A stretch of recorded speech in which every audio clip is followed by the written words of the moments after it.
AP deputy CM Pawan కీలక వ్యాఖ్యలు చేశారు. నేరస్తులకు కులాలను అంటగొట్టొద్దని స్పష్టం చేశారు. సుగాలి ప్రీతి కేసులో సాక్ష్యాలు ధ్వంసం చేశారని, ఆధారాలు లేకపోతే ఎవరిని ఏమీ చేయలేమన్నారు. వైసీపీ ఎమ్మెల్సీ అనంతబాబు తన డ్రైవర్ను చంపి డోర్ డెలివరీ చేస్తే ప్రస్తావనకు రాని కులం ఇప్పుడెందుకని ప్రశ్నించారు. నిన్న కాకినాడలో మన ఊరు మాటామంతి కార్యక్రమంలో మాట్లాడిన పవన్ వచ్చే 3 ఏళ్లలో వైసీపీకి యాక్షన్ చూపిస్తానని హెచ్చరించారు. ఎవరైనా సరే కాస్ట్ క్రిమినల్కి కులం ఉండదు సార్. తప్పు చేసేవాడికి, మానభంగం చేసేవాడికి వాడి కులం ఎందుకు ఉంటుంది? వాడి దగ్గర క్రిమినల్ యాక్టే ఉంది. అలాంటి నీచుడికి, అలాంటి నీచుల్ని మనం వెనకేసుకొస్తే that is showing that particular person's nature. Criminal gangs తోటి ప్రభుత్వాల్ని నడుపుదాం, భయభ్రాంతుల్ని చేసి అధికారుల్ని గుప్పిట్లో పెట్టుకుందాం, లేదంటే మా దగ్గర క్రిమినల్ గ్యాంగ్స్ ఉన్నాయి, భవిష్యత్తులో మిమ్మల్ని ఆడుకుంటాం, భయభ్రాంతులు చేస్తే ఇలాంటి ఎందుకు వీళ్ళు తలపైకెక్కి ఆడతారంటే బలం వాళ్ళది కాదు, మనందరి కలెక్టివ్, మన బలహీనత అది. ముఖ్యంగా వైసీపీ రౌడీ మొక్కి చెప్తున్నా, మీరు వచ్చి మేము రక్తాలతో తడిపేస్తాం, బయటకు వచ్చాక మేము కోసేస్తాం, కుత్తుకులు కోస్తాం అంటే మీరు భవిష్యత్తులో, నేను మీకు చెప్తున్నాను ఈరోజు నా మాట చాలా శ్రద్ధగా వినండి. ప్రతి వైసీపీ గుండాగడికే చెప్తున్నాను ఈ మాట, ఆన్ కెమెరా చెప్తున్నాను, ప్రతి వైసీపీ గుండాకే చెప్తున్నాను. మీరు కనుక మా ఇష్టారాజ్యంగా చేస్తాం, భవిష్యత్తులో మేము వస్తాం, మా ప్రభుత్వం వస్తాయి, నేను చెప్తున్నాను.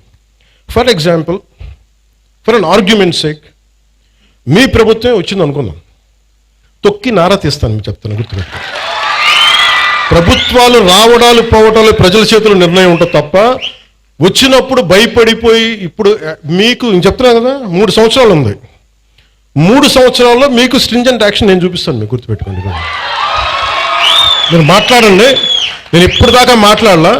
లా అండ్ ఆర్డర్ నాది కాదు అని చెప్పి కాము కూర్చున్నా. నా అభిప్రాయాలు కూడా సీఎం గారికి నేను చెప్పను, డైరెక్ట్గా నా అభిప్రాయాలు నేను ప్రజలతోనే చెప్తాను, నేను సీఎం గారికి కూడా చెప్పను. ఓకే, మా నాయకులు కూడా నాకు చెప్తే వీళ్ళంత మొహాటసులు నాకు తెలియదు, ఎంత చెప్తారో నాకు తెలియదు. నా డైలాగ్ ఒకటే అమ్మా, నా డైలాగ్ ఒకటే, నా కమ్యూనికేషన్ ఒకటే, నాకు నా ప్రజలకి తప్ప నేను ఎవరితో మాట్లాడు, దీనికి సంబంధించి మీతోనే మాట్లాడు. అందుకని మీరు పోలీస్ అధికారులు కూడా చెప్తున్నారు, భవిష్యత్తులో ఒకవేళ వైసీపీ వస్తే అందుకని మనం జాగ్రత్తగా ఉండాలి. ఒకవేళ చెప్తున్నాను, రాదని చెప్తున్నా, ఒకవేళ నేను నాకున్న ఇది కనెక్షన్ చెప్తున్నాను, నా కమిట్మెంట్ చెప్తున్నా, మీరు వెనకేసుకొచ్చారు గూండాల్ని అంటే ఐ విల్ మేక్ షూర్ నేను గుర్తుపెట్టుకుంటాను, మిమ్మల్ని గుర్తుపెట్టుకో. నేను వ్యక్తిగతంగా గుర్తుపెట్టుకోను. నేను ఎస్పీ గారిని, ప్రీవియస్ కలెక్టర్ గారిని కూడా అడగండి, not even once I have call them, ఫలాంది చెయ్యండి చెయ్యొద్దు ఏం చెప్పలా, do the duty what is needful there, అంతకుమించి ఒక్క మాట చెప్పలా. నన్ను దయచేసి మీ అందరికి చేతులెత్తి నమస్కరిస్తున్నా, కులానికి నన్ను దయచేసి పరిమితం చేయకండి, మీ అందరికి చేతులెత్తి దండం పెడుతున్నాను, ప్లీజ్ చేతులెత్తి దండం పెడుతున్నాను. దేశం బాగుండాలి, రాష్ట్రం బాగుండాలి, ప్రజలు బాగుండాలని కోరుకుంటే కూర్చోబెట్టి కులం అని చెప్పి ఎవడో క్రిమినల్ కులంలో కూర్చొని చేస్తే నన్ను ఏం చేయమంటారు? దానికి నేను బాధ్యత వహించాలా? దానికి ఒక 14 ఏళ్ళ ఒక ఆడబిడ్డను రేప్ చేసిన నీ కూర్చోబెట్టి నేను వెనకేసుకు రావాలా? సిగ్గుండక్కర్లా? వెనకేసుకొస్తాం ఇలాంటి వాళ్ళని? కనిపించట్లేదు. దిస్ పోలీస్ కేస్, ఆ కన్సర్న్ ఎస్ఐ మీద మనకి సిఐ మీద ఎవరైనా వెళ్తాయి కేసులు.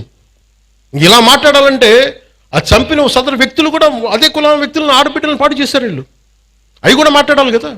ఎమ్మెల్సీ అనంతబాబు కూర్చోబెట్టి అతను కాపు కొలుస్తాడంట, అతను ఒక దళిత డ్రైవర్ని చంపేశాడు, ఎంత గొప్పగా డిక్కీలో పెట్టి ఇంట్లో అప్పచెప్పి వచ్చాడు, దాని గురించి ఎవరు మాట్లాడరు. అప్పుడు కులాలు రావు. ఒక రౌడీ ఎలిమెంట్ చచ్చిపోతే దానికి నన్ను లాగుతారు.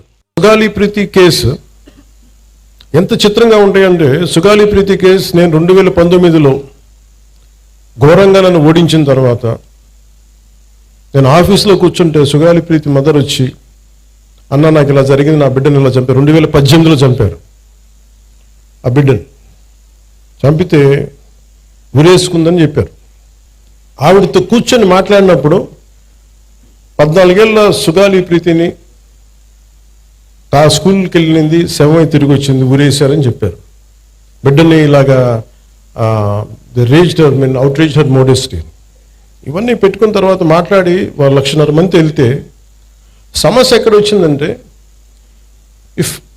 ఎవరైతే కుటుంబం దెబ్బతిన్నారో వాళ్ళు ఏ పరిస్థితుల్లో మరి ఏం జరిగిందో తెలియదు, కానీ సిబిఐకి వెళ్ళాం 2019-24లో సిబిఐకి వెళ్ళా ఇమ్మని మీరు 1,00,000 మందితో చేస్తే వైసీపీ గవర్నమెంట్ సిబిఐకి ఇచ్చినట్టు ఇచ్చి ఊరిని ఒక తూతూ మంత్రంగా లెటర్ రాసి వదిలేశారు. నిజంగా చేయలేదు. మళ్ళీ వచ్చి ఇప్పుడు నేను వచ్చి ఫస్ట్ కేసు అదే తీసుకుందామంటే సాక్ష్యాధారాలన్నీ లాస్ట్ గవర్నమెంట్ నుంచి చెడిపేశాడు. పోయిన సాక్ష్యాధారాలని మనం తిరిగి తీసుకురాలేము. డిఎన్ఏ మనకి మాయం చేశారు, ఫాల్స్ డిఎన్ఏలు పెట్టేశారు, ఏమున్నాయో తెలియదు. సో సాక్ష్యాలు అంత కీలకం. Crime scene